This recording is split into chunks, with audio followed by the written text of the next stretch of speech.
Okay, so this is a good regression that you can play around with for the supine hip bridge or the glute bridge. It's a great way to just start waking up and activating some of these posterior muscles, especially in the lower body. So what you're going to do is you're going to lie down on your back. You're going to plant your feet on the ground. You want about a 90-degree bend in the knees, but really just make sure that you're comfortable in the position that you're in. What we're going to do now is just gently push the low back into the ground. You'll see that my pelvis will start to rotate. I'm going to keep a little bit of engagement in the core here. So low back is pressing the ground, some gentle engagement in the core. And what we're going to do, so I'll just show you the regular glute bridge. You would be lifting your hips up all the way and then coming back down.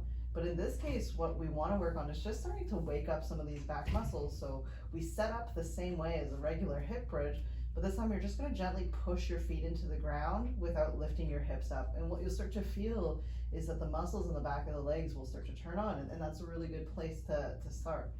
Right, so then I can just relax and then do it again. So you might want to do some holds.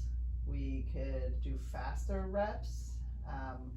We can work on alternating. So maybe I'll push one leg into the ground more than the other, and then I'm going to switch and I'll push the other. You can march even, or you can just keep the feet down.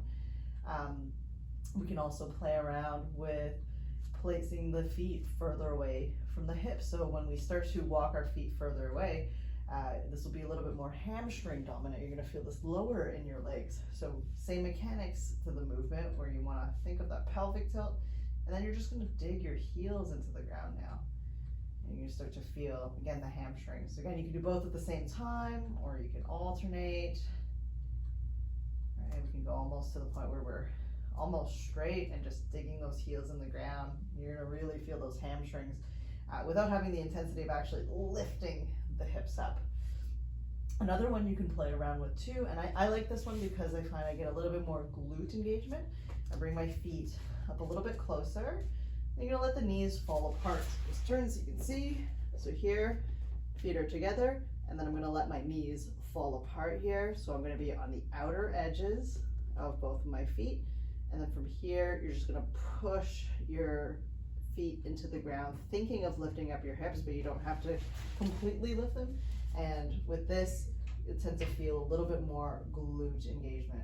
Right? If it feels good to do a little lift, you can, but if not, just gentle pushing. So play around with various positions, play around with using both legs or no legs, play around with the length of time that you hold it for, and then just get some exploration here. But ultimately what you're going to feel is a lot of these posterior muscles in the leg will just start to wake up, and that's going to set us up nicely for when we actually do the full hip bridge. So give it a try.